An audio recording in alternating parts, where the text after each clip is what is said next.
Hello. Today I'll be talking to you about my new Mercedes-Benz EQS.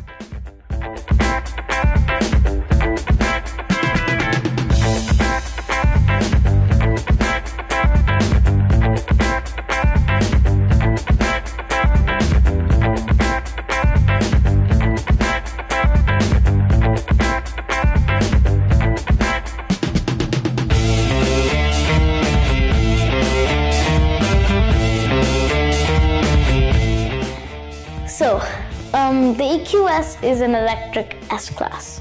So, you might have heard of the S-Class. It is one of the most luxurious ways to travel.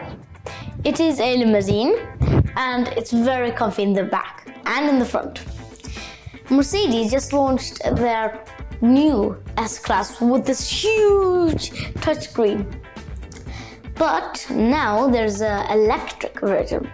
There were plug-in hybrid versions, but they weren't really full electric cars. They were just kind of like normal plug-in hybrid cars and weren't like full electric. Like the first, so this is like Mercedes' electric cars.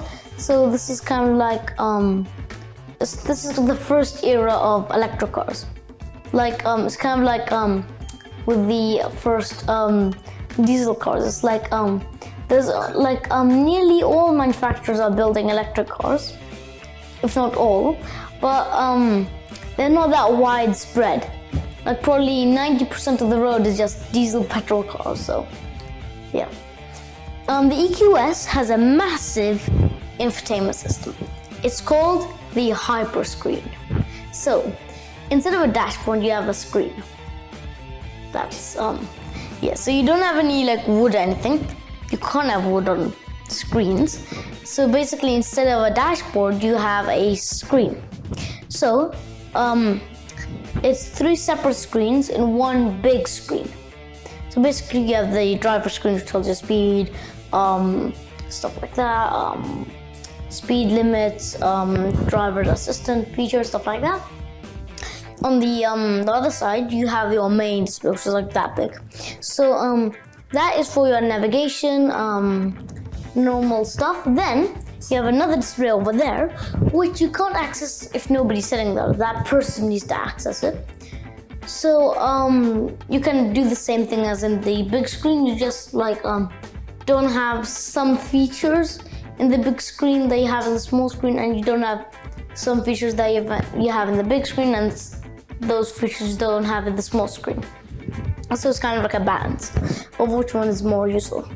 So third, you have performance. The performance of this car, there are 2 versions. There's the EQS 450 Plus or Executive or whatever. So it has 340 horsepower.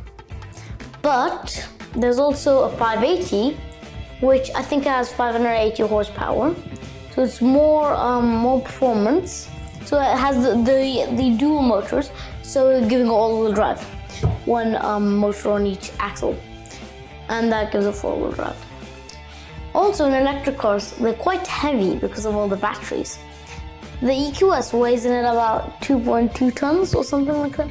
So it's heavier than some SUVs. It's also bigger than some SUVs. For example, have you heard of the GLS? The S-Class of SUVs. That car is smaller than the EQS. It's shorter. It's just smaller altogether. Just the height. The GLS is of course taller, but everything else is just smaller. Like it's the length. The EQS would be longer in your driveway than the GLS. And the GLS isn't even wider. So interesting. Also, if you're wondering how can this be, because the rear 3/4 of the EQS is very long, and it kind of hides that because it's like a coupe. If it was like an S-Class, a limousine, like a saloon car type, then it would look very long. So they did it in this format so it doesn't look as big. Next you have the boot. The boot capacity when all the seats folded down is 540 liters. The 0 to 60 time of the Mercedes-Benz EQS is 3.9 seconds. That's what Mercedes claims, but again, it can be shorter or even more than the time they say, but 3.9 seconds is actually very quick. For example, a Porsche Macan, for example, it does 0 to 60 in 3.5 seconds. So you can really understand how electric cars are getting faster. And the reason for that is instant pickup. So if you're going 10 miles per hour and then you just press the accelerator, you get whiplash. So that's when you get pressed back into your seat like that. It's because the electric motors respond so quickly that your body is it just goes back like that. And that, for example, if you're going from 10 to 20, can speed up really quickly. Next we have the performance stats, horsepower, but we already did that. So performance stats, what I mean is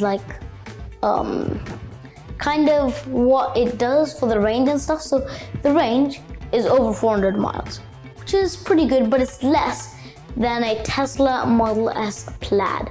I think there's 478 miles between chargers. Also, for charging, you can charge it at a 200 kilowatt charger, and then it will charge your car in 30 minutes. Just 30 minutes. You're used to electric cars, you plug them in, you wait hours and hours, you sleep, and then you wake up and then they're still not charged, so you have to wait even more. They're not like that. This is the fastest charging car. It charges in 30 minutes, which is pretty fast. Thank you for watching. Thank you to Marshall Portsmouth. Thank you to Mohammed for organizing this car. Thank you to my parents, and like, share, and subscribe.